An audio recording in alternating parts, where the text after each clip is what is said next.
Don't buy this jacket. That's what Patagonia told the world on Black Friday, the biggest shopping day of the year. A clothing company literally asked people not to buy its best-selling product, and somehow ended up making more money, gaining more loyal customers, and building a billion-dollar brand. How on earth does that make any sense? Before you get comfortable, let me know in the comments where you're listening from and what time it is. While you're at it, please like and subscribe, but only if you're genuinely enjoying these videos. Now then, tonight we're going to unravel how a business grew bigger by telling people to buy less, and why that strange choice actually worked. Most companies try to squeeze every possible pound out of us. They tempt us with sales, limited editions, and endless new models. Patagonia took the opposite route. They offered to repair old clothes, resell second-hand gear, and told customers to think twice before opening their wallets. In theory, this should have killed their growth. Instead, it fueled it. By the end of tonight, you'll understand exactly how anti-buy became a winning business model. We'll trace Patagonia's founder and his stubborn principles, the state of the outdoor clothing industry, and the bold decisions that made customers not just accept, but celebrate a company telling them to consume less. This isn't a simple tale of a clever ad campaign. It's a whole business system built around durability, trust, and purpose. From lifetime guarantees to turning Black Friday into a protest against shopping, Patagonia found a way to align ethics with economics. And yes, somehow, that approach made them billions. Of course, this raises the obvious question: why didn't customers just buy from cheaper brands instead? Why didn't buy less become buy nothing? The answer lies in how Patagonia structured its products, its prices, and even its ownership to make restraint feel valuable rather than restrictive. And while you might not run a clothing company, the lessons here are surprisingly transferable. They show how telling the truth, standing for something, and thinking long-term can create stronger margins and deeper loyalty than short-term tricks. It turns out people don't mind paying more if they feel they're part of something real. So tonight we'll explore the business mystery of how a company told us to stop shopping and ended up thriving.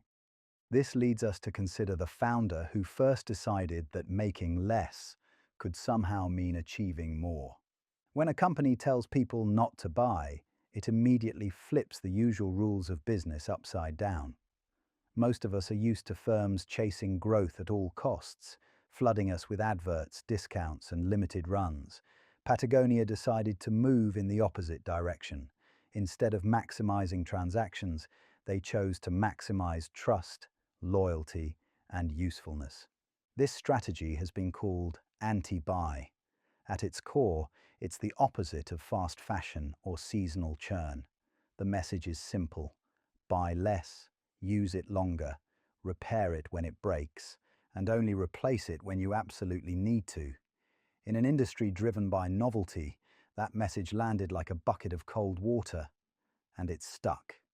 Tonight we'll trace where this unusual stance came from, how it works in practice, and why it didn't collapse under the weight of its own contradictions. It's one thing to sound noble, quite another to make payroll, keep suppliers happy, and satisfy customers while telling them not to spend.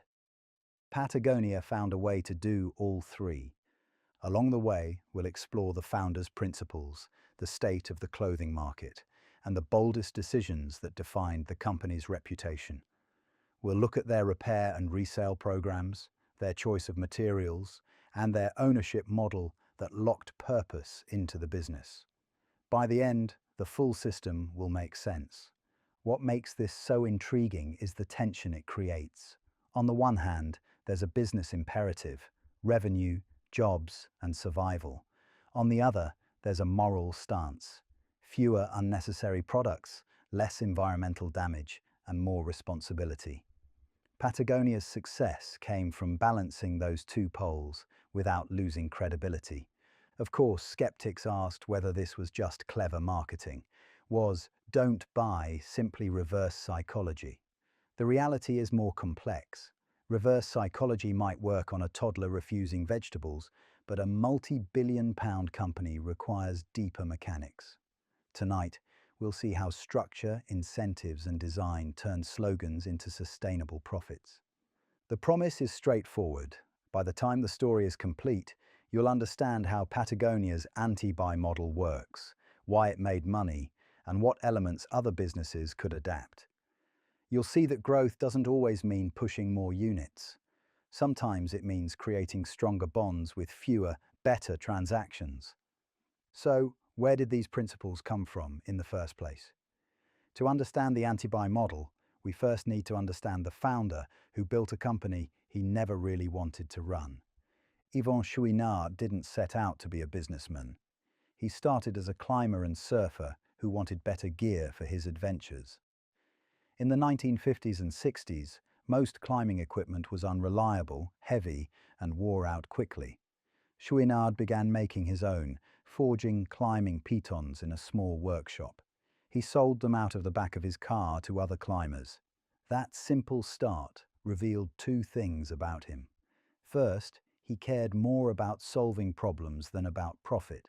Second, he had a deep dislike for planned obsolescence, the idea of making products break so customers have to buy again.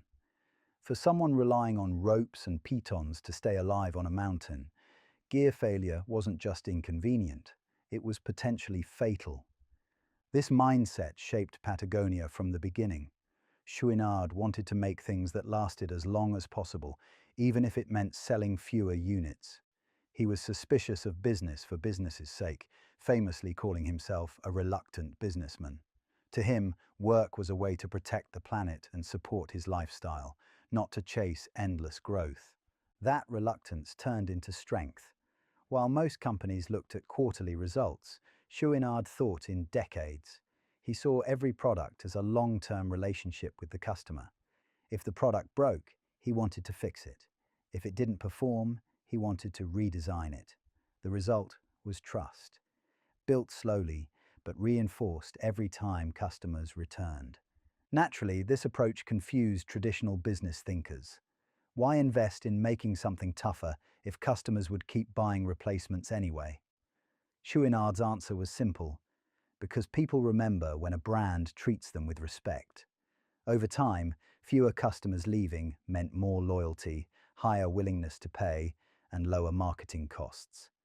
The maths worked, just not in the usual way. What makes this contrarian is that he didn't view growth as the primary goal. He viewed usefulness as the goal, with growth as the byproduct. Most founders write glossy mission statements after they succeed. Chouinard lived by principles from the start, even when they made the business harder to run. As he put it, every time I've made a decision that's best for the planet, I've made money. Of course, it helped that his values aligned with a growing audience. By the 1970s, outdoor enthusiasts were becoming more environmentally aware.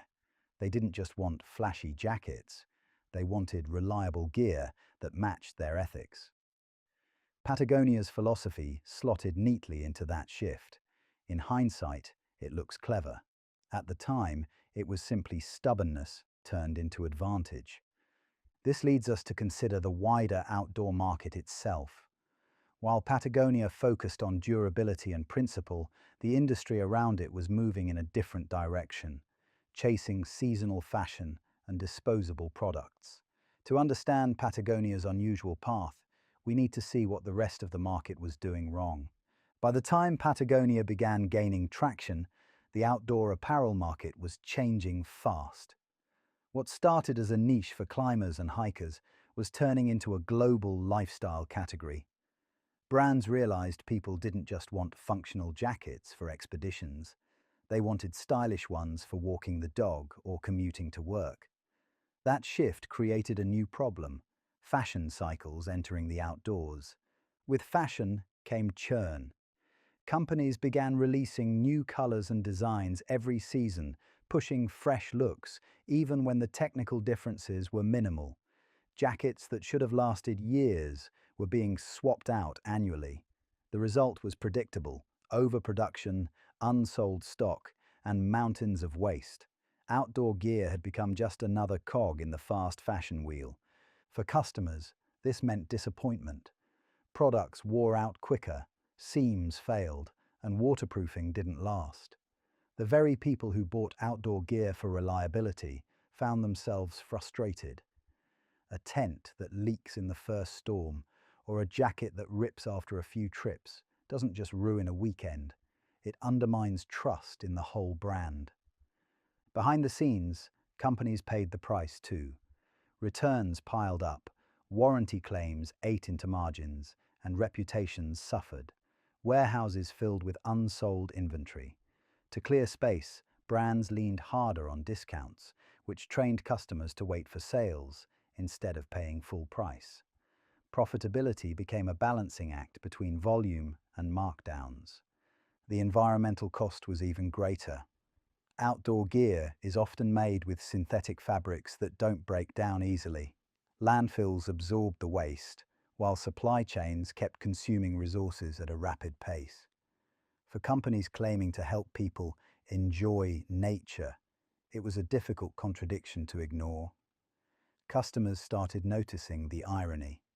Naturally, this opened a gap in the market. A brand that promised durability and accountability could stand out. By building gear designed to last rather than gear designed to be replaced, a company could avoid the waste problem altogether. What looked like a moral choice also turned out to be a competitive advantage.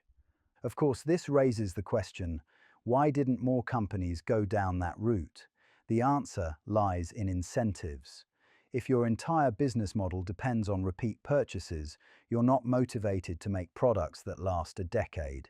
Patagonia, thanks to Chouinard's stubborn values, flipped that logic and made it work financially. It wasn't just talk. Patagonia codified that difference. They backed it up with an unusual promise, a guarantee so strong that it forced them to design differently. When Patagonia introduced its ironclad guarantee, it wasn't just a marketing line, it was a statement of intent. Every product would be repaired, replaced, or refunded if it failed to meet expectations. That level of confidence told customers something powerful. This company believed its gear was strong enough to back for life. In an industry built on churn, that stood out immediately. A guarantee does more than comfort buyers. It shifts how they behave. People who know their jacket can be repaired for free are more likely to spend more upfront. They see it as less risky, even at a higher price. In business terms, this meant Patagonia could charge premium prices while also reducing the fear of buyer's remorse. The guarantee also changed the company's own incentives. If a seam failed or a zip broke, Patagonia had to foot the bill for fixing it.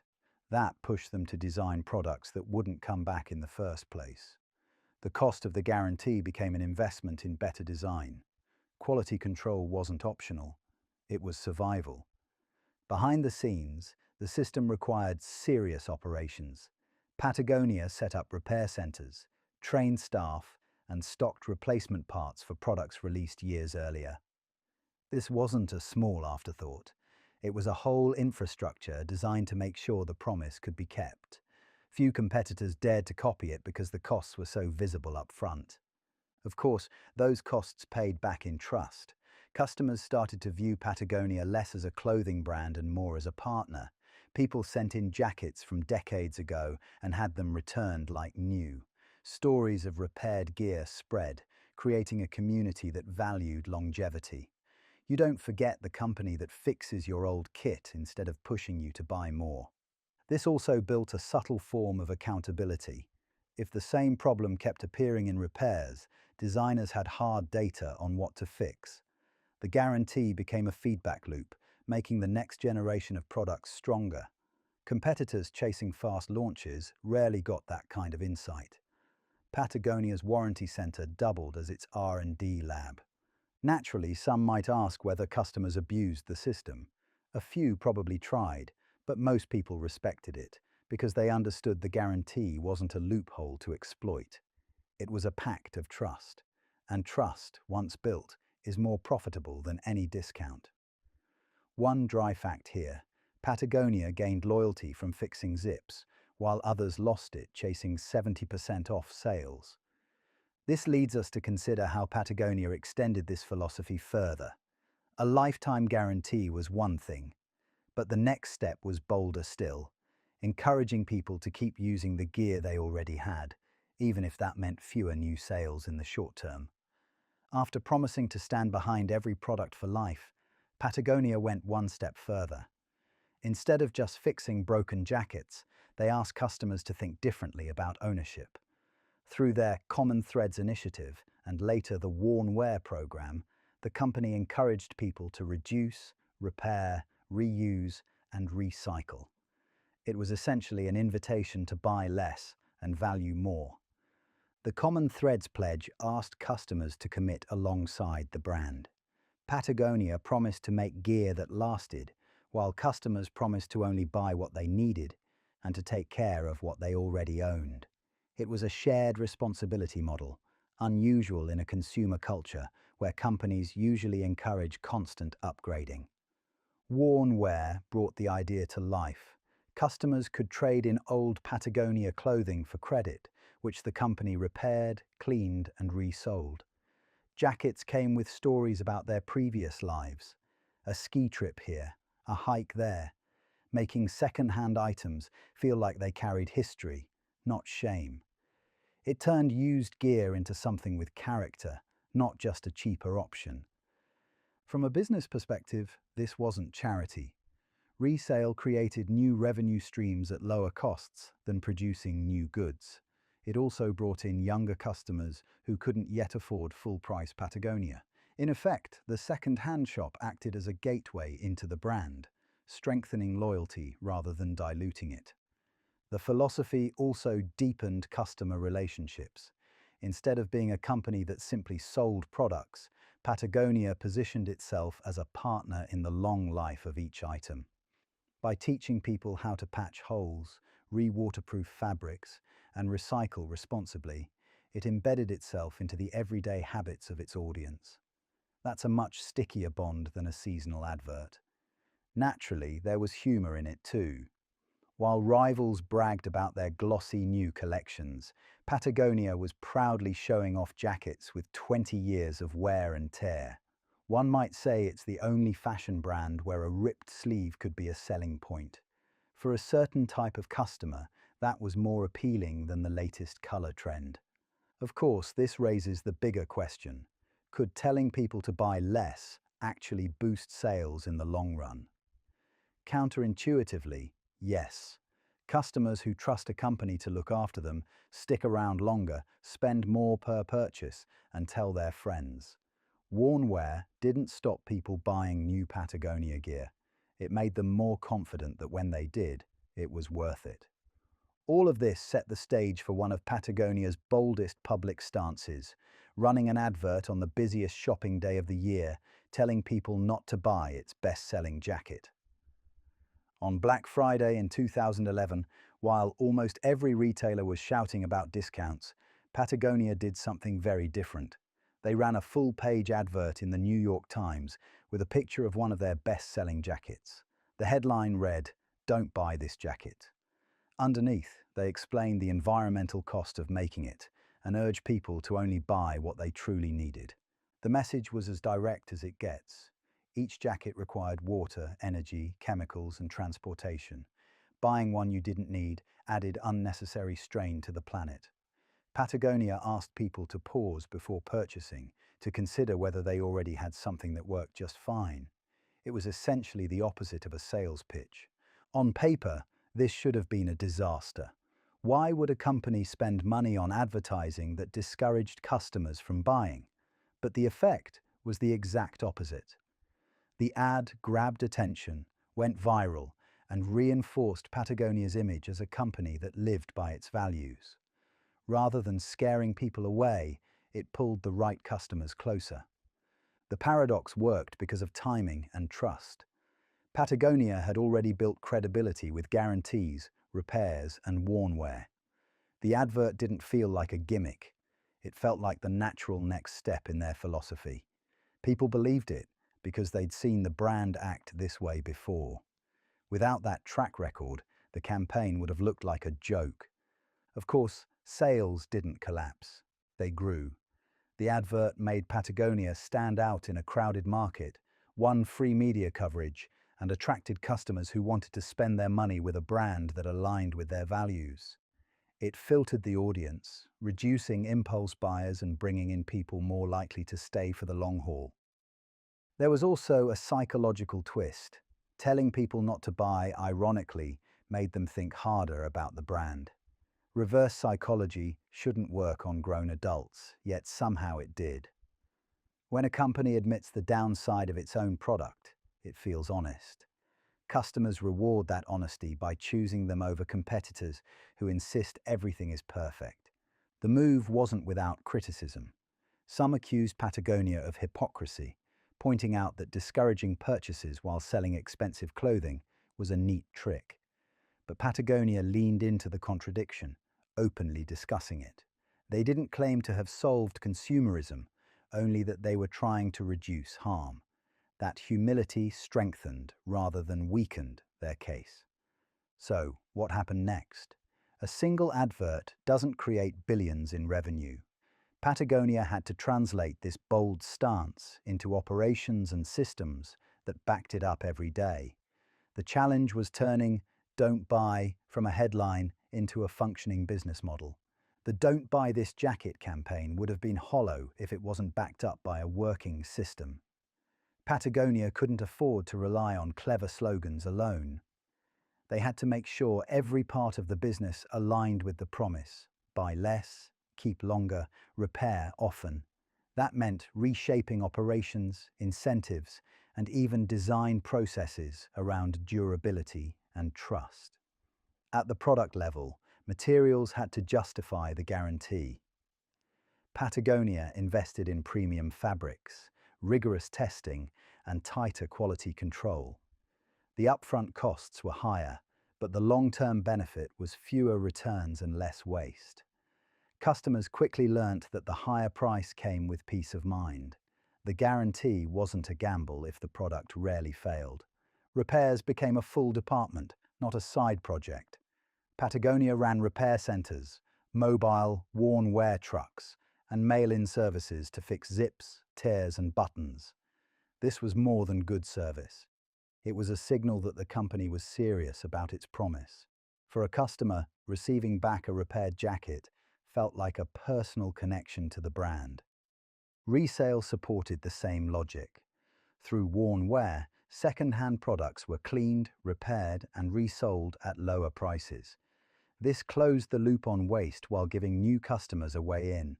It also allowed Patagonia to capture revenue that would otherwise have gone to charity shops or online marketplaces. The resale channel was both ethical and profitable. The system extended into incentives. Staff weren't pushed to sell as much as possible. Instead, they were rewarded for helping customers choose the right item, or even advising them not to buy if they didn't need it. In traditional retail, that would sound absurd. In Patagonia's model, it built loyalty and created more committed buyers over time. Feedback loops also played a role. Repair data helped designers identify recurring weak spots in clothing.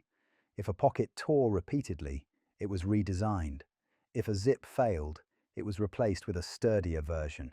Instead of designing purely for style, Patagonia used evidence from the field to make each generation stronger. It was improvement by lived experience. Of course, there's a dry irony here. Patagonia's anti-buy system still required a lot of buying, just stretched out over longer time frames. The point wasn't to end consumption entirely, but to make it more considered. Customers weren't pushed into endless cycles of replacement. They were invited into a slower rhythm of ownership. That left Patagonia with a challenge: how to shape demand without leaning on hype. If you tell people to buy less, you need to create different forms of attraction. Their answer was scarcity built on durability, not fashion gimmicks. On the surface, telling people not to buy your product sounds like financial suicide. Conventional business logic says revenue comes from shifting as many units as possible, as quickly as possible. Yet Patagonia's strategy worked. Their buy less approach not only attracted attention, but also translated into healthy profits. The question is why customers responded positively instead of simply walking away. One key factor was positioning. Patagonia sold durable, high-quality gear, which naturally appealed to a different type of customer. By discouraging overconsumption, they reinforced the perception that their products were worth paying more for. In economics, this is linked to perceived value. Customers associate durability and responsibility with higher quality, making them less price-sensitive. Another reason is brand loyalty. When a company takes a stance that aligns with people's values, it creates a strong emotional connection. Patagonia customers weren't just buying jackets, they were buying into a philosophy. That loyalty translated into repeat purchases over time, even if the frequency of buying was lower. In business terms, lifetime customer value increased. There's also the effect of differentiation. In a crowded market where most outdoor brands relied on aggressive discounts, Patagonia's approach stood out. Uniqueness created free publicity, which reduced marketing costs. Economically, this meant they could spend less convincing customers to buy because the story itself did most of the work. Ironically, "Don't buy this jacket" was one of the most effective sales campaigns of the decade. Importantly, Patagonia's anti-buy messaging didn't mean zero growth. People still needed new gear for hiking, climbing, or simply walking the dog. By positioning themselves as the responsible choice, Patagonia captured customers who would have bought somewhere else anyway. So, while they asked people to buy less in general, they redirected purchases toward their brand specifically. The company also benefited from the premium pricing model. If you sell fewer items, you need each one to carry more profit. Patagonia could charge higher prices because of the trust they'd built. Economically, this balanced out any reduction in unit sales. Higher margins offset lower volumes, keeping the business strong. Some cynics argue that Patagonia's anti-consumption message simply worked as reverse psychology. Tell people not to buy, and they'll rush to prove you wrong. There's probably some truth in that. But the longer-term economics suggest more is at play. Customers kept coming back not because they felt tricked, but because they felt respected. What's striking is how Patagonia transformed from a niche outdoor brand into a cultural symbol for sustainable business, and how their economic success made competitors take notice. One of the boldest parts of Patagonia's anti-buy approach was charging more, not less. At first glance, it seems contradictory. If you're telling people to consume less, surely you'd want lower prices. Patagonia did the opposite. Their jackets and fleeces often cost significantly more than competitors. But the pricing wasn't random. It was built on a very simple logic. That logic is cost per wear. Instead of measuring value by the price tag alone, Patagonia encouraged people to think about how many times they'd use an item over its lifetime. A £250 jacket that lasts 10 years is £25 per year. Compare that to a £100 jacket that falls apart in 2 years. Suddenly, the expensive option looks like the cheaper one. This framing gave Patagonia permission to set premium prices while staying consistent with their message. Customers weren't just paying for a product, they were paying for reliability, longevity, and the reassurance that the company would stand behind it. The guarantee and repair program made the maths even easier because the risk of failure was removed. In business terms, higher upfront prices created strong margins. Those margins covered the cost of better materials, stricter testing, and the repair system. They also allowed Patagonia to avoid the dangerous trap of endless discounts. Where many retailers relied on seasonal sales to move stock, Patagonia stuck to stable pricing, reinforcing the idea that their gear held lasting value. Customers responded well because the pricing matched the philosophy. Buying from Patagonia wasn't about grabbing a bargain. It was about making a considered investment. And oddly enough, people like to feel they've made a smart, thoughtful decision. It turns a jacket into more than clothing. It becomes a signal of being careful, responsible, and maybe a little smug. Of course, this wasn't for everyone. Some people simply couldn't afford it, and critics argued that sustainability was becoming a luxury. Patagonia partially addressed this through resale with worn wear, offering more affordable entry points. But the core business depended on premium customers who valued longevity over fast fashion turnover. There's also the psychological element. Higher prices signal seriousness. They tell customers, this isn't disposable. When a shop assistant explains that you'll likely own the jacket for a decade, the high price reinforces the story. Ironically, if Patagonia had lowered prices, the message might have lost credibility. People rarely believe that cheap and long-lasting go together. That philosophy only worked if Patagonia could control where and how products were sold. Pricing alone wasn't enough. They needed channels that would explain the philosophy properly, without being diluted by discount racks and pushy sales tactics. Patagonia knew its philosophy would fall apart if it was sold in the wrong places. Imagine seeing "Don't buy this jacket" next to a bargain bin offering 70% off last season's coats. The contradiction would be obvious. That's why the company became deliberate about how and where its products appeared, choosing channels that supported the message rather than undermined it. Direct-to-consumer became the cornerstone. Patagonia's own shops and website allowed them to explain their philosophy clearly. Staff weren't pressured to push add-ons or upsells. Instead, they were trained to educate customers on care, repair, and proper use. Sometimes that meant telling people they didn't need to buy at all. In traditional retail, that's heresy. In Patagonia's world, it built trust. Wholesale still played a role, but it was selective. The brand chose partners who could reflect the ethos properly, usually outdoor specialists rather than department stores. The aim wasn't maximum reach, but the right reach. Patagonia avoided discount chains because protecting value was more important than squeezing short-term volume. It's difficult to tell people to buy less if your jacket ends up on a clearance rack. The pricing approach tied neatly into this.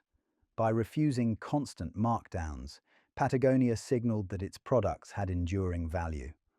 Customers learnt that waiting for sales was pointless. This not only preserved margins, but also reinforced the buy once, buy well philosophy. In many ways, the absence of discounts was as strong a message as the adverts themselves. Retail design also reflected the mission.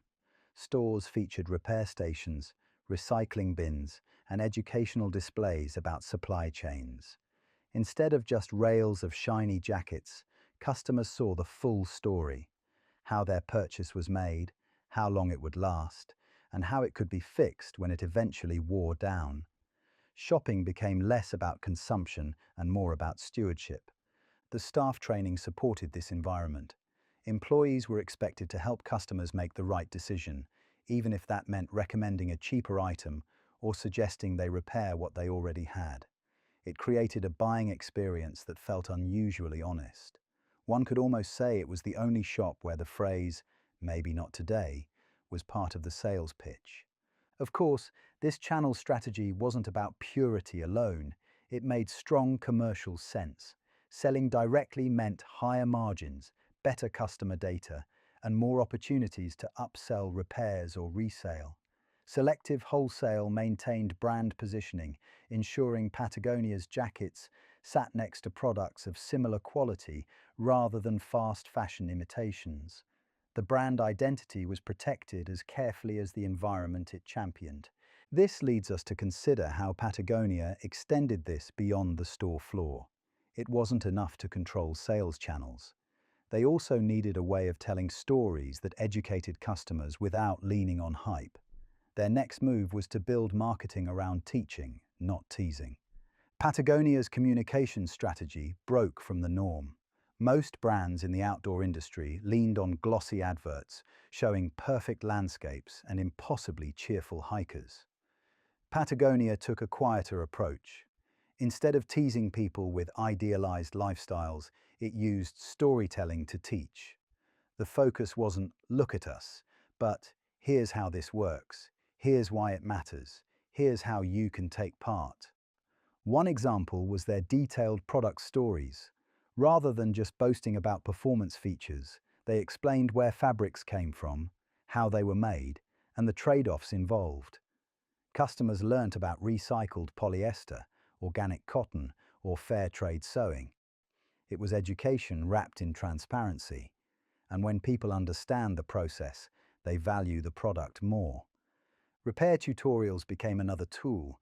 Patagonia shared guides on patching holes, re-waterproofing shells, and sewing buttons. Some might see this as teaching customers how not to spend money. Patagonia saw it as deepening loyalty. Helping people care for their gear meant they'd come back when they really needed something new. Trust replaced gimmicks as the driver of repeat sales. The stories extended beyond products to people. Patagonia highlighted the workers making the clothing, the climbers testing prototypes, and the customers sending in battered but still loved jackets. This humanized the brand. Instead of anonymous factories and faceless supply chains, customers saw names, faces, and communities. It's harder to throw away a jacket when you know who stitched it. This approach also created identity. Owning Patagonia became a way to show you cared about more than appearances. Customers weren't just buying clothes, they were joining a movement built on responsibility and restraint. Marketing framed ownership less as a fashion statement and more as membership in a tribe. That identity proved stickier than any seasonal color trend. Dry humor sometimes appeared in their tone. Rather than shiny slogans, they'd say things like, "This jacket is rubbish for running marathons," or "Don't buy gear you don't need." The honesty cut through the noise precisely because it didn't sound like marketing. It almost felt like advice from a slightly exasperated friend who happens to know a lot about waterproofing. Of course, this raises the question, why would a business spend resources teaching instead of selling? The answer lies in long-term economics. By educating, Patagonia built customers who stayed longer, spent more thoughtfully, and brought in others. Short-term sales were replaced with long-term loyalty, and loyalty is far harder for competitors to copy. Naturally, this leads us to examine how Patagonia's storytelling spilled over into activism. Once they had the trust of customers, they could take stronger public stands on environmental issues and make those stances part of the way they did business, not just side projects. For most companies, activism is a press release or a charity campaign tacked onto the end of business as usual. Patagonia treated it differently. Activism wasn't decoration, it was built into how the company operated. Every decision, from materials to marketing, was filtered through the question, does this help or harm the planet? That gave their activism weight customers could believe. One example was their approach to materials. They banned harmful substances like PFCS used in waterproofing, even though alternatives were harder and more expensive to work with. They shifted to organic cotton despite higher costs. These weren't easy moves. They increased complexity and squeezed margins. But they proved Patagonia would actually change its supply chain to match its words. The activism extended into law and politics. Patagonia took governments to court over land protection, challenged greenwashing from rivals, and used its platform to campaign for public policy. Few companies were willing to take that risk. The difference was that Patagonia's customers expected them to. Taking a stand wasn't a surprise. It was part of the deal. This approach also influenced employees. Working for Patagonia wasn't just a job in retail or apparel design. It was a chance to be part of a company openly pushing for environmental responsibility. That attracted talent who cared deeply about the mission, which in turn reinforced the culture. A purpose-led workforce is harder to poach with a higher salary alone. Customers felt the alignment too. They weren't just buying jackets, they were supporting a company that shared their values. And when a brand takes real risks, rather than just talking, it earns loyalty. Many people admitted they'd rather buy from Patagonia, not because the gear was the flashiest, but because it represented something more meaningful. Of course, activism comes with costs. Campaigns can alienate some buyers, upset politicians, or increase production challenges. But Patagonia leaned into that. They accepted that not everyone would like them and focused on deepening ties with those who did. As a business strategy, it meant fewer customers overall, but stronger bonds with the ones who stayed. Dryly put, it's amazing how much braver a company becomes once it owns a repair truck and a spine. While competitors were nervously avoiding controversy, Patagonia's willingness to be openly political strengthened its brand positioning. They weren't just another outdoor company. They were a company that treated activism as a core function of operations. The real test was how Patagonia measured success. If you're telling people to buy less and campaigning for policy change, what does a scoreboard even look like? Naturally, the company had to rethink which metrics truly mattered. If most businesses measure success by sales volume, Patagonia had to find a different scoreboard. After all, the whole point of their strategy was to encourage customers to buy less often. Tracking unit growth alone would have been misleading. Instead, they looked at metrics that reflected durability, repair, and loyalty, things that actually matched their philosophy. One key measure was product lifespan. Patagonia tracked how long items stayed in use, whether through the original owner or via resale. A jacket that lasted 10 years was seen as more successful than one replaced after 2. Repairs were logged too, not just as costs, but as evidence that the system was working and products were extending their lives. Resale figures became another important signal. Worn-wear sales showed not just revenue, but proof that customers valued second-hand items. Unlike most companies that treated resale as competition, Patagonia embraced it as part of their business model. Higher resale numbers meant products retained value and avoided landfill, a win both for margins and reputation. Customer loyalty was tracked in years, not months. Patagonia wanted to know how long someone stayed with the brand, how often they returned, and how likely they were to recommend it to others. By reducing churn, the company built higher lifetime value per customer. In simple terms, fewer buyers, but stronger relationships that paid off more steadily. Internally, culture mattered too. Employee retention, supplier stability, and community engagement were all measured as leading indicators of health. A workforce that stayed for years signaled alignment with the mission. Suppliers who adapted to Patagonia's environmental demands showed resilience. These weren't vanity numbers. They gave management early warnings about long-term risks. Financially, metrics like gross margin and return rates replaced pure revenue growth. Selling fewer items at higher margins, with lower returns, proved more sustainable than chasing volume.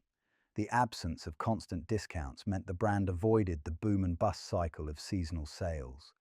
The financials became steadier, even if they looked unusual compared with competitors. Of course, skeptics wondered if all this wasn't a bit too idealistic.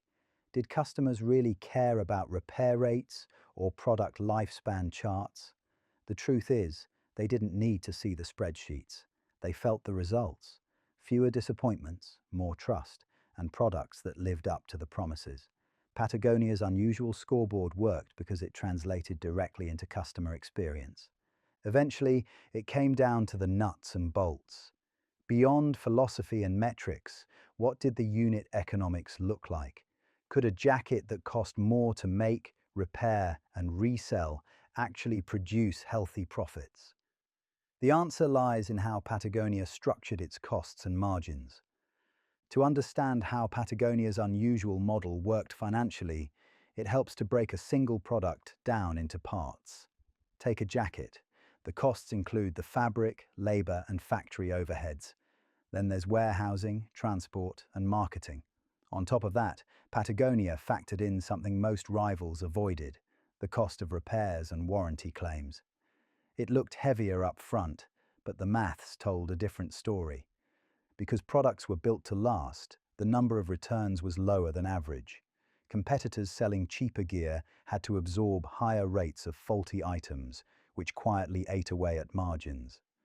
Patagonia's guarantee meant they carried the cost of fixing the rare problems, but those costs were outweighed by the savings from not dealing with constant returns or replacements. Repairs, surprisingly, were economical. Fixing a zip or patching a seam cost a fraction of producing a brand new jacket. Spending £20 to repair kept a customer happy and avoided the £100 to £200 hit of replacing the item. In financial terms, repairs weren't losses. They were investments in long-term relationships that would pay back many times over. Then, there's margin. Patagonia sold fewer products, but at higher prices. Those margins covered the cost of better materials and warranty work. And because products lasted, customers came back less often, but stayed with the brand for years, often spending across categories: jackets, fleeces, bags. The average lifetime value of each customer was far higher than industry norms. Another advantage came from stability. Most clothing brands rode the seasonal wave of boom and bust, deep discounts at the end of each season, followed by new stock that might or might not sell. Patagonia's slower release cycle reduced inventory risk. There was no need for fire sales when stock held value for years. Steady prices meant steadier cash flow. Marketing costs were lower too. Patagonia's reputation for honesty and activism spread through word of mouth and press coverage. Instead of pouring millions into glossy campaigns, they gained free attention by sticking to their principles. Each bold move, like the "Don't buy this jacket" ad, generated coverage worth far more than traditional advertising. Of course, the model wasn't perfect. Some critics argued that relying on higher margins made Patagonia dependent on affluent customers. That's true to a point, but the resale market helped broaden access, while the premium base provided financial security to keep the mission intact.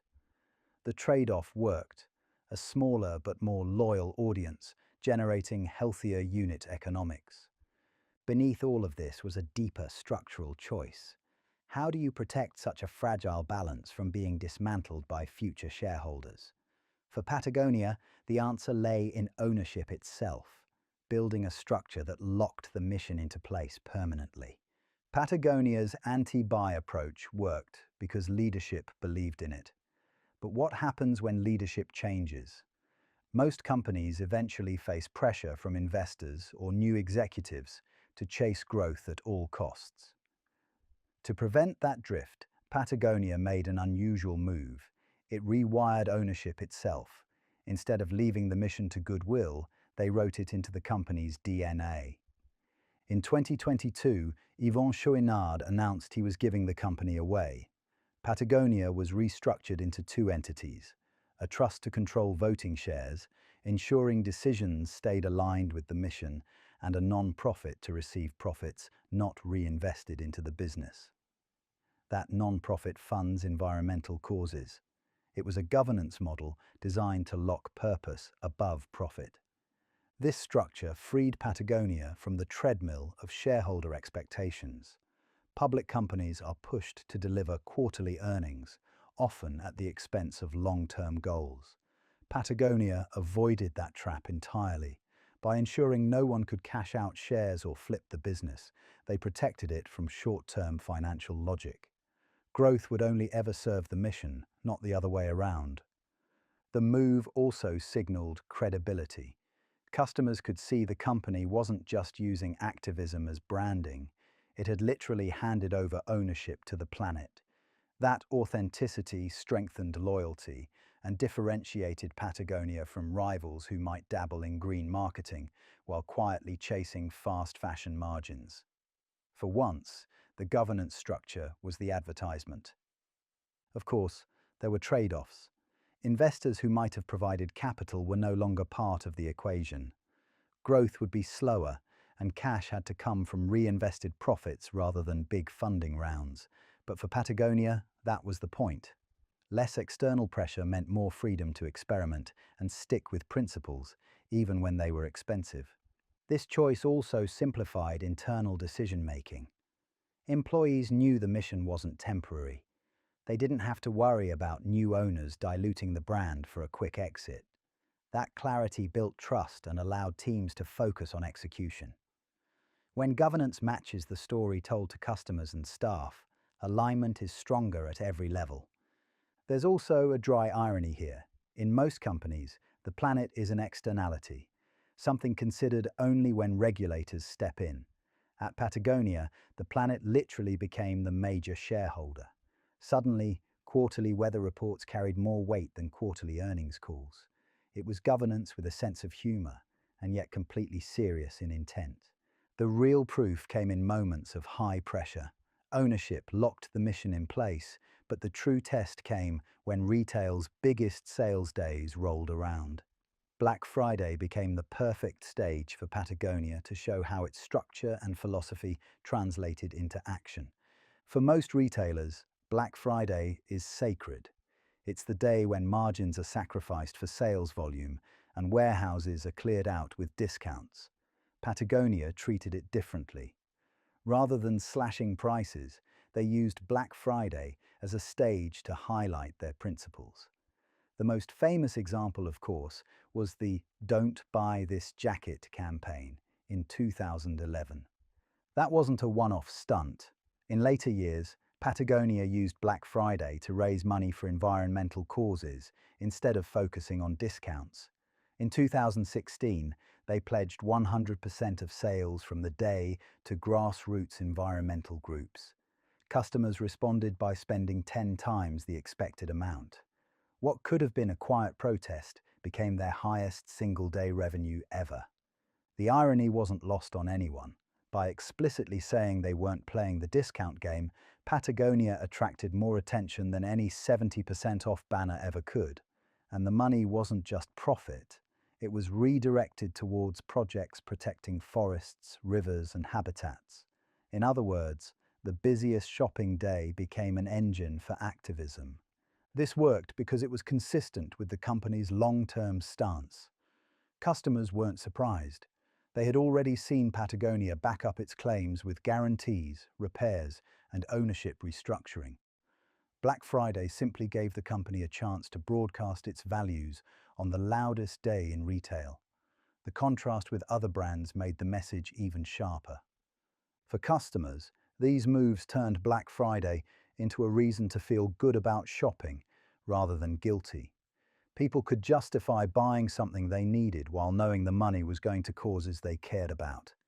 It turned a day of consumption into a day of contribution. That emotional shift built deep loyalty. Of course, there was a risk. Taking a stand on a day designed for shopping could have alienated customers who just wanted a bargain. But Patagonia wasn't aiming to please everyone.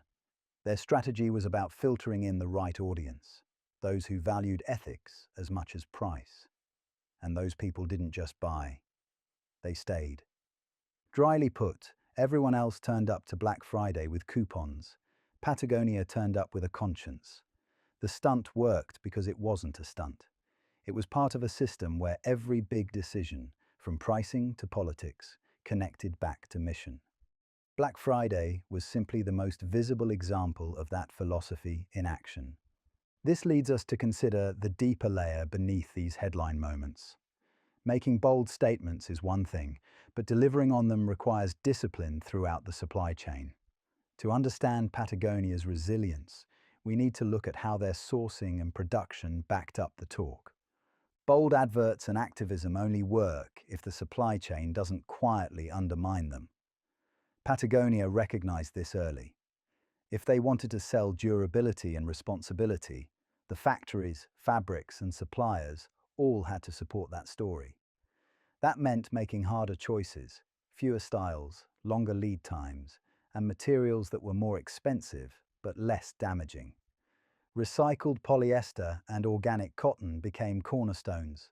These weren't easy shifts, Organic cotton, for example, costs more and requires working with farmers who follow stricter practices. Recycled fibers demand complex processing to turn old plastics into usable fabrics. But Patagonia stuck with them, even when supply was limited. It showed that they'd prioritize long-term responsibility over short-term convenience. Traceability was another priority.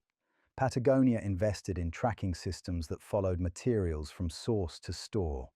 Customers could see where their jacket's fabric had come from, how it was treated, and which factory had stitched it. While other companies buried their supply chains under layers of contractors, Patagonia worked to expose theirs. Transparency wasn't just marketing, it was insurance against hypocrisy. The company also worked closely with suppliers. Instead of chasing the lowest possible cost, Patagonia built partnerships. They paid fairly, demanded higher environmental standards, and often collaborated to innovate on materials. This meant suppliers were less likely to cut corners and more likely to stay loyal. Long-term stability mattered more than shaving pennies off unit cost. Operationally, Patagonia avoided overcomplicating its catalogue. Fewer styles meant longer production runs, which reduced waste and errors. It also allowed them to improve products more carefully. If a jacket design had flaws, they could fix them over years of testing rather than abandoning it for the next seasonal look. It was the opposite of fast fashion's endless churn. Another key decision was to avoid extreme just-in-time models for critical parts. While lean supply chains might save money, they also make repairs slower if spare parts run out. Patagonia kept stock of zips, fabrics, and fasteners specifically to support repairs. It was an extra cost, but one that made their guarantee credible. Customers didn't wait months for a fix. Dryly put, fast fashion runs at the speed of trends, while Patagonia runs at the speed of sewing machines that don't break.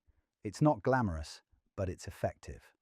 By focusing on reliability over flash, Patagonia ensured its supply chain reinforced the values it preached. That consistency is rare, and it gave them an edge competitors couldn't easily replicate. So, why other companies haven't followed suit?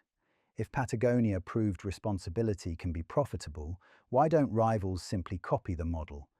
The answer lies in structural incentives and credibility gaps that make the strategy harder than it looks. On paper, Patagonia's approach seems simple.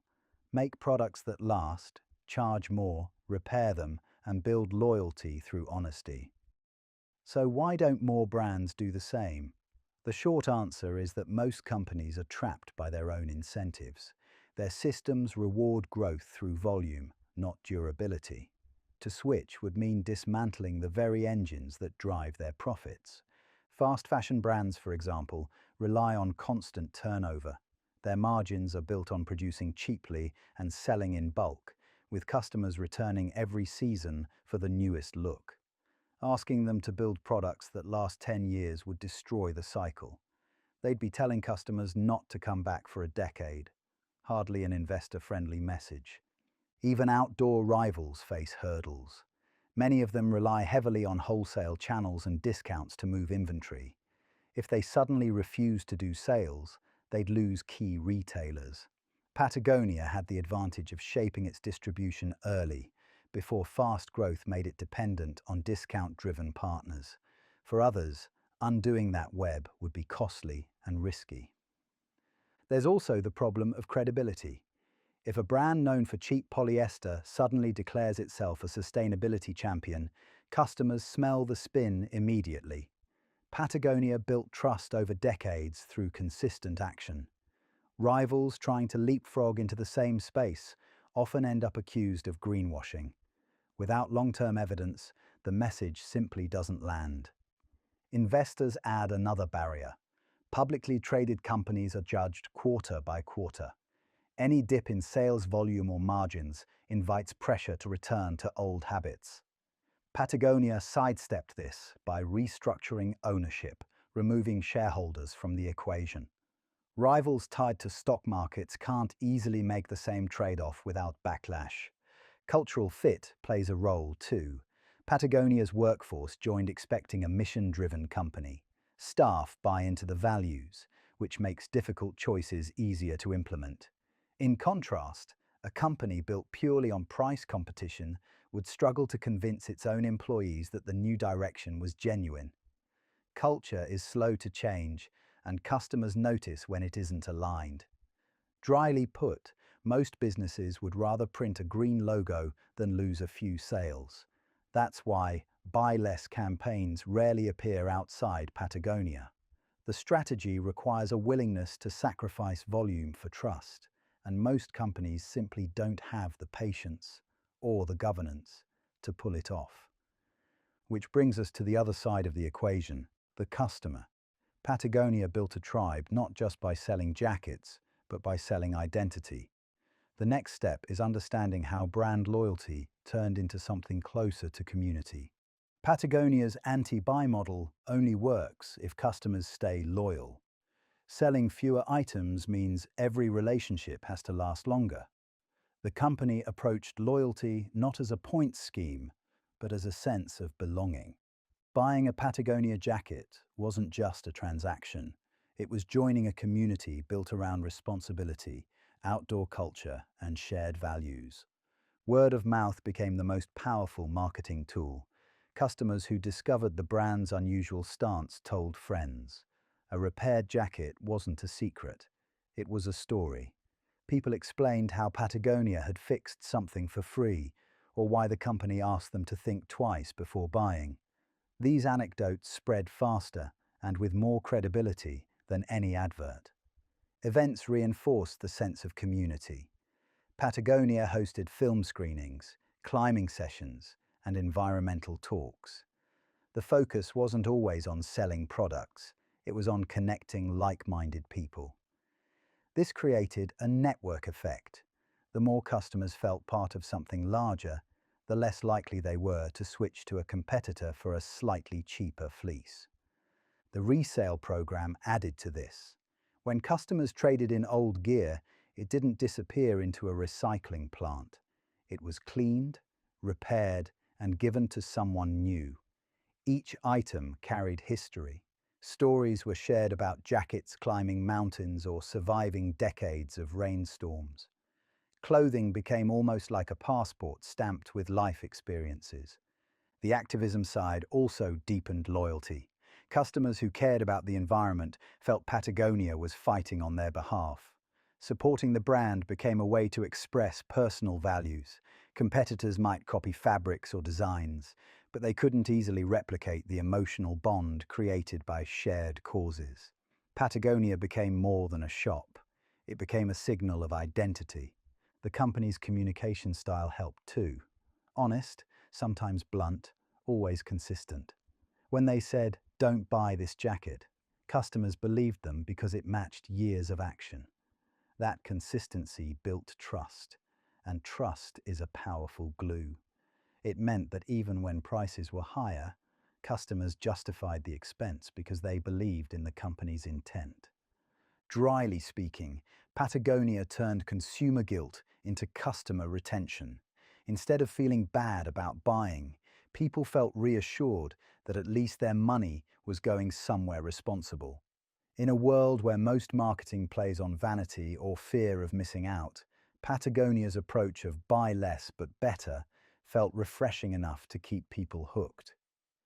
This leads us to the big perspective.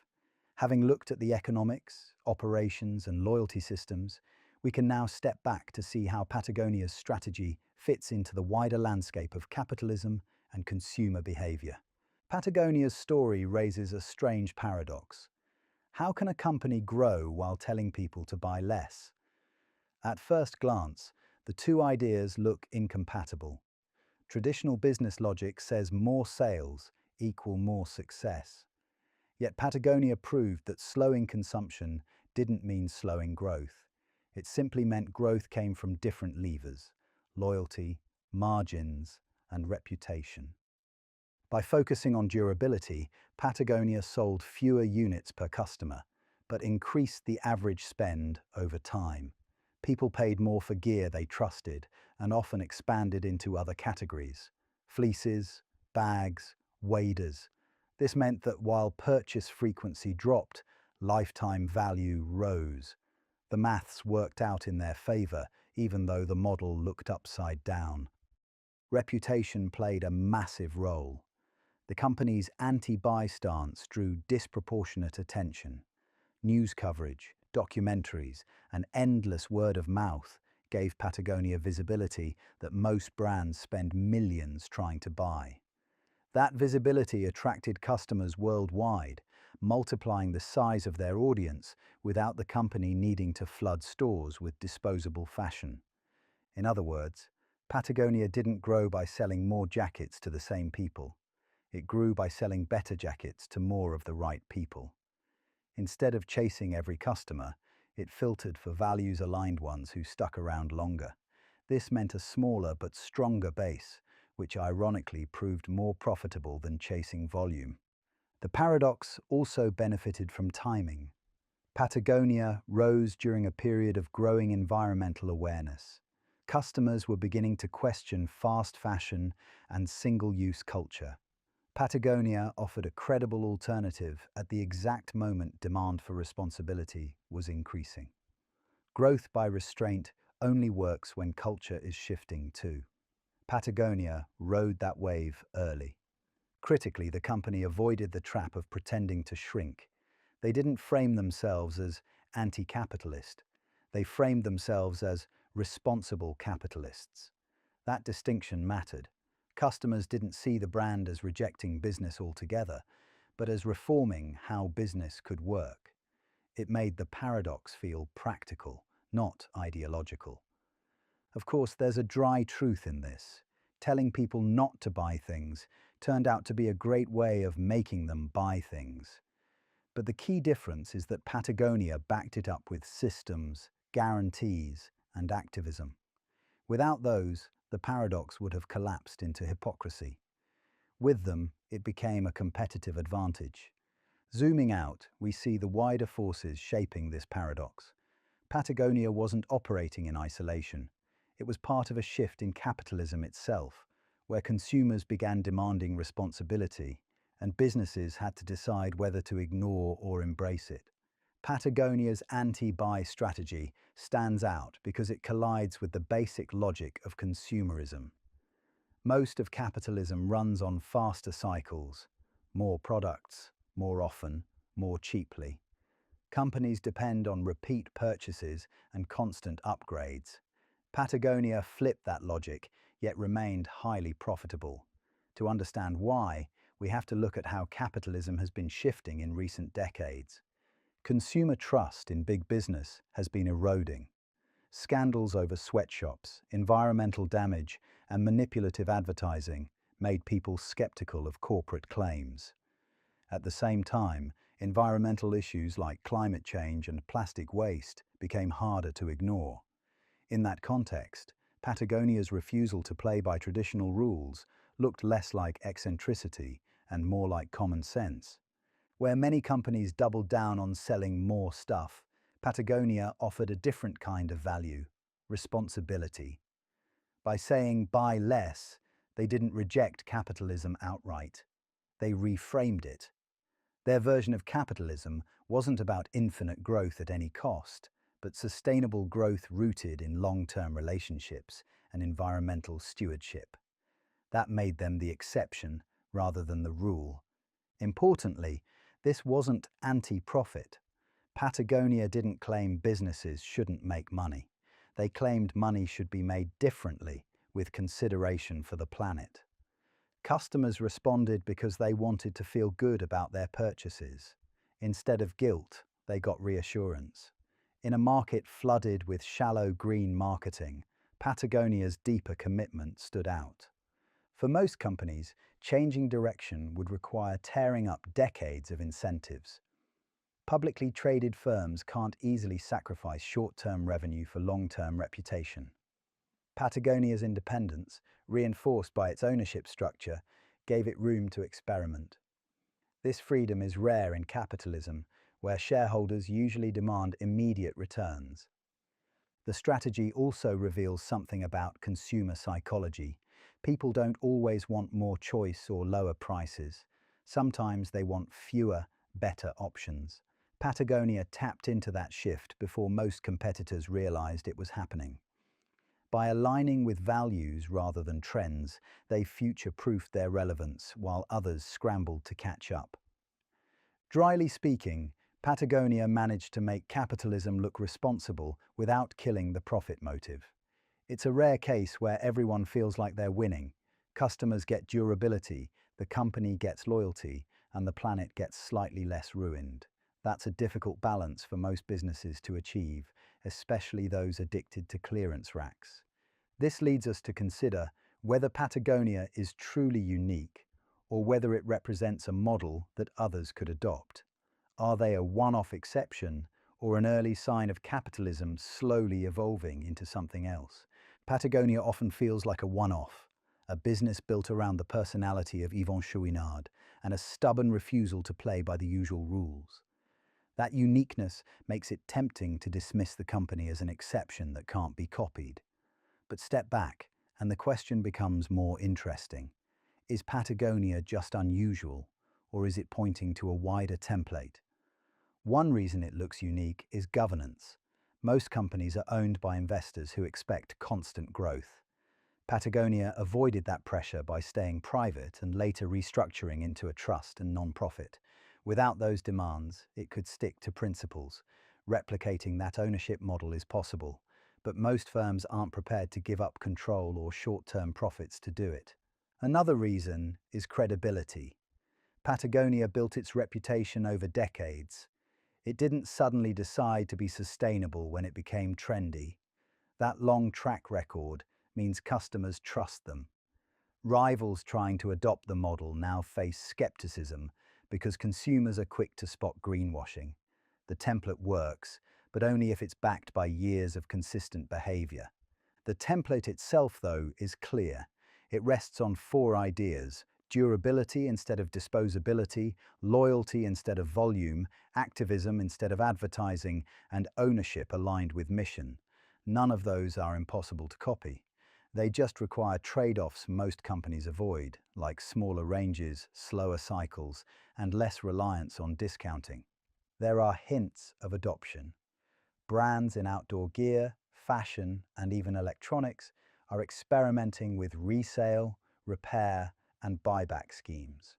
Some are building subscription models around longevity rather than constant upgrading. These moves suggest Patagonia isn't alone. It's just further ahead. Others may follow once they see the long-term financial returns. Still, not every industry can adopt the template fully. Tech, for example, thrives on rapid innovation. Asking Apple to release a phone designed to last 15 years would undermine its entire ecosystem. Patagonia's template works best in sectors where durability, repair, and identity align naturally with customer needs. Clothing, furniture, and tools fit that bill more than gadgets. Of course, it's possible that Patagonia will remain unique because it took the risks early. For many businesses, trying the same strategy now feels less like leadership and more like playing catch-up. Customers don't want copycats, they want proof of originality. That makes it harder for late adopters to gain the same level of loyalty. There's a bigger picture here. Whether Patagonia is a one-off or a template, it's clearly part of a bigger shift in how consumers and companies think about responsibility. The next step is to place Patagonia within that wider trend of conscious capitalism. To place Patagonia in context, we need to look at the rise of what's often called conscious capitalism. This is the idea that businesses can still make money, but they should do so while treating workers fairly, respecting the environment, and serving wider society. It isn't about abandoning capitalism, it's about softening its edges and making it less destructive. Patagonia fits neatly into this category. Its practices around repair, environmental activism, and unusual ownership structures align with the principles of conscious capitalism. What makes them stand out is not that they invented the philosophy, but that they pushed it further than most. They didn't just talk about purpose, They restructured the company so that purpose couldn't be sidelined. Meanwhile, across other industries, we've seen versions of this approach take hold. Think of brands like Ben and Jerry's with social activism, or Whole Foods with its focus on organic supply chains before it was bought by Amazon. These companies showed that aligning with values could be profitable, but their commitments were often diluted by shareholder pressures. Patagonia, by contrast, stayed the course. Of course, conscious capitalism has its critics. Some argue it's just window dressing, a way to keep capitalism intact while offering minor concessions to worried consumers. In some cases, that's probably true. A company planting a few trees doesn't cancel out years of overproduction, but Patagonia complicates this critique because its actions are often larger than its marketing campaigns. The trust structure set up by Chouinard is one example. By giving away ownership to a non-profit, the company signaled that its purpose isn't a temporary marketing strategy, it's a permanent feature of its governance. That makes it harder to dismiss them as opportunistic. It shows conscious capitalism can be more than slogans. It can be embedded into the system itself. Still, it would be naive to claim Patagonia has solved the tensions. They are still a business that relies on selling goods. Conscious capitalism doesn't erase contradictions. It manages them. Customers may feel better about buying a jacket, but it's still consumption. The difference is scale, intent, and long-term impact, which is where Patagonia scores better than most. Dryly speaking, conscious capitalism often looks like capitalism with a guilt management strategy, but Patagonia's version feels closer to capitalism with built-in restraint. That's unusual, and it explains why so many point to the company as a case study for what business could look like if values were taken seriously. Naturally, we must also examine whether this model can influence larger systems or whether it remains confined to niche players like Patagonia. That takes us to the broader question of future business trends and the pressures shaping them. The natural question is whether Patagonia's approach could work beyond outdoor clothing. After all, not every company can tell people to buy less and still grow. A phone manufacturer that discouraged upgrades every 2 years would likely terrify its investors. But the question remains, are there elements of Patagonia's model that can be borrowed across industries without collapsing the business model? Some sectors already flirt with this idea. Fair trade coffee, for instance, attempts to charge a premium for ethical sourcing. Electric car companies, like Tesla, built a following by presenting themselves as part of the solution to climate change. These examples show that when businesses connect consumption with responsibility, they can find loyal customers willing to pay more. Yet, many industries are structurally set up against this. Fast fashion depends on constant newness and low prices. Electronics are designed with built-in obsolescence, meaning they're meant to break or feel outdated quickly. Telling people to slow down purchases would destroy the very cycle these companies rely on. It's hard to imagine fast fashion giants suddenly running "don't buy this dress" campaigns. This raises the point that Patagonia's success isn't simply about values, it's also about product category. Outdoor gear is expected to be durable, so selling fewer but higher priced items makes sense. It's much harder for, say, a crisp manufacturer to tell people to eat fewer bags, but somehow pay more per crisp, unless, of course, it's a luxury crisp, which, frankly, nobody needs. Still, some lessons are transferable. Transparency about supply chains, investment in product durability, and authentic environmental commitments can build trust across industries. The detail that matters is credibility. Empty slogans without structural change tend to backfire. Patagonia's strategy works precisely because the business model backs up the marketing rather than contradicting it.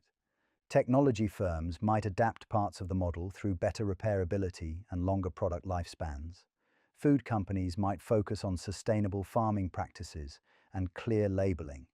Even banks have tried to align with environmental causes, although the sight of a bank claiming it cares about the planet often feels like a punchline waiting to happen. Dryly speaking, The reality is that most companies don't want to be Patagonia. They just want to look like Patagonia. It's easier to run a glossy campaign than to redesign your entire supply chain. That's why true adoption of the model is so rare. But those that commit fully often gain reputational advantages that money alone can't buy. Of course, this raises the question of whether the Patagonia approach is scalable at all, or if it only works because so few companies are genuinely attempting it. For entrepreneurs and leaders, Patagonia's anti-buy strategy carries lessons that extend beyond the outdoor gear industry. The first is that standing out doesn't always mean shouting louder or spending more on advertising. Sometimes it means choosing a position so unusual, yet so authentic, that it naturally generates attention. Patagonia didn't invent durability. They simply had the audacity to champion it against the tide. The second lesson is that values can be a competitive advantage. Many businesses treat values as decorations, slapped onto a website under About Us.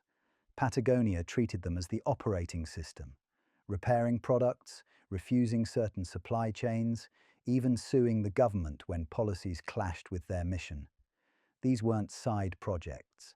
They were central to how the company built loyalty. Naturally, this requires courage. Entrepreneurs often face pressure to compromise on values in exchange for short-term results. Patagonia shows that the opposite can work. Hold the line, and in the long run, customers respect consistency. That doesn't mean every business can replicate the model, but it does show that customers can sense when a mission is real and when it's marketing fluff. The third lesson is structural. Chouinard didn't just make speeches about responsibility. He legally structured Patagonia so that responsibility would outlive him. Many businesses rely on charismatic founders to maintain values, but those values often vanish once the founder exits. By embedding mission into ownership, Patagonia created durability beyond the brand's jackets. There's also a reminder about scale. Entrepreneurs are often told to chase growth above all else. Patagonia took a different route: controlled growth. By resisting the temptation to flood markets or chase every dollar, they built a company that is both profitable and respected. Sometimes the strongest business move is saying no to more. For leaders, the humor is in how simple these lessons sound. Don't exploit your workers, don't trash the planet, don't lie in your advertising.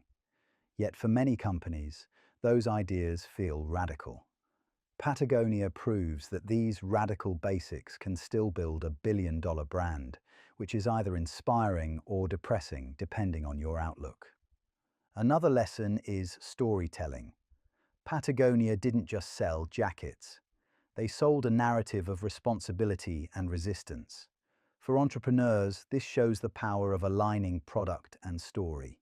If your story is consistent with your business model, it creates emotional gravity that keeps customers returning, even if your competitors undercut you on price. This leads us to consider how these lessons might shape the future of business as younger generations demand more accountability, and whether Patagonia's model represents a trend or a unique anomaly. We've spent tonight tracing how Patagonia managed to turn a simple contradiction into a multi-billion-dollar business. They told people not to buy their clothes and somehow sold more clothes. They rejected short-term growth and ended up with long-term loyalty. It's one of those paradoxes that looks illogical until you realize it's been carefully built into the structure of the business.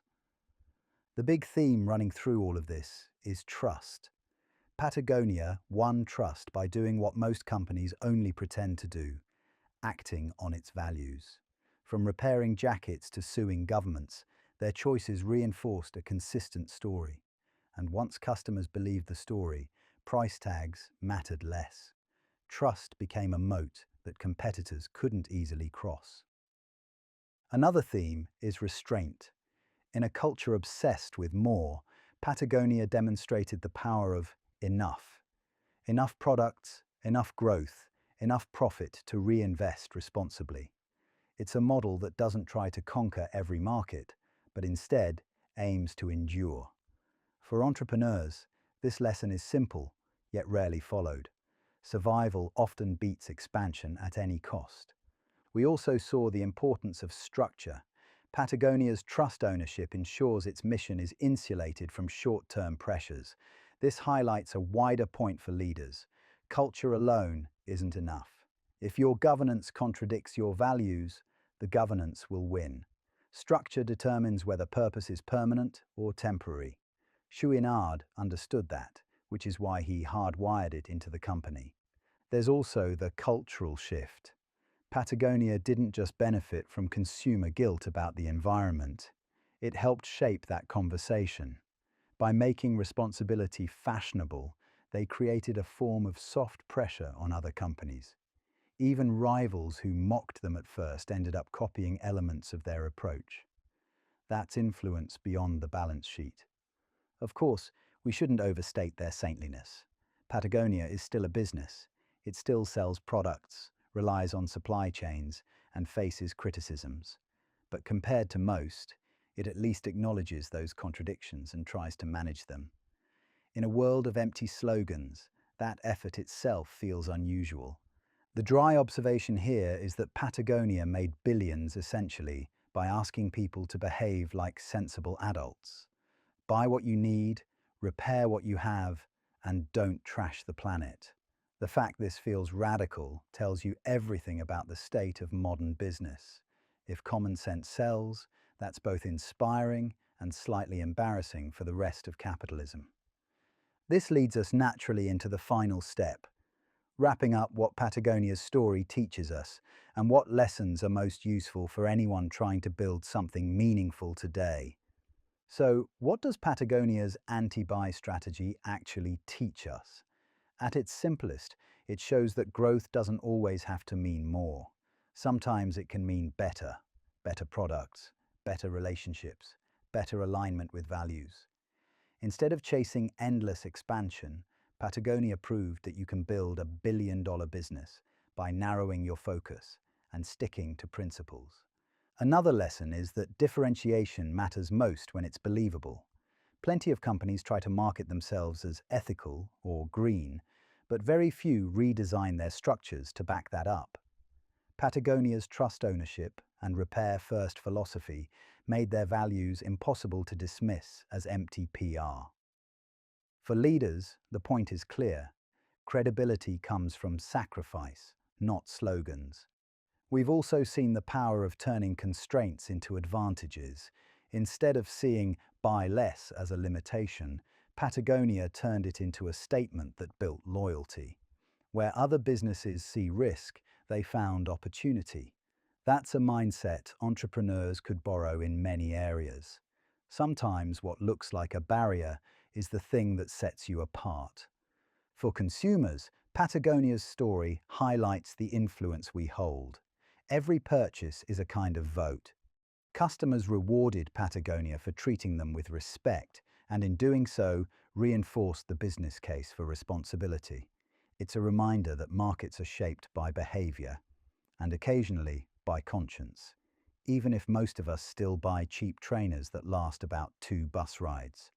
At the same time, Patagonia's path isn't easy to copy. It relied on independence, a visionary founder, and a specific industry where durability makes sense. Not every business can or should mimic them wholesale. The takeaway isn't do exactly what Patagonia did. It's find your own authentic way of standing apart, even if it challenges conventional wisdom. There's a quiet irony in all this. Patagonia succeeded not by exploiting the chaos of capitalism, but by tempering it. They showed that responsibility doesn't have to be a cost center. It can be a growth engine. In a business world where most companies still chase the quick win, that remains unusual, but no longer unimaginable. The dry conclusion: Patagonia built a global empire essentially by being the adult in the room. They looked at a system obsessed with overconsumption and said, "We don't need all that." And people loved them for it, which either gives you hope for capitalism or makes you worry about just how low the bar was to begin with. And that brings our journey to a gentle close. If you're still with us, you're welcome to drift off with another of our sleepy deep dives. Until then, rest well and good night.